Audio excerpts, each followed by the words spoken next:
नमस्कार दोस्तों। तो आज हम सीखेंगे कि मीशो में कैसे अपना जो आरटीओ या फिर रिटर्न आ रहा है उसको कैसे चेक करेंगे। उसके लिए सबसे पहले अपना पैनल को ओपन कर लेंगे।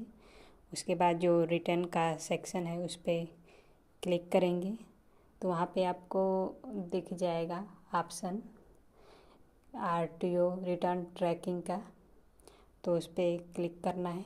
उसके बाद जो प्रोडक्ट आपका रिटर्न आ रहा होगा उसकी डिटेल दी रही होगी।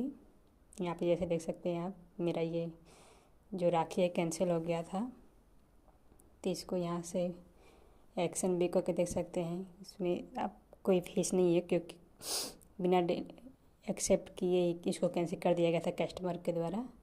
और यहाँ पे इसको हम ट्रैक कर सकते हैं। तो पे क्लिक करने के बाद ट्रैक दिखा देगा कि कब आएगा।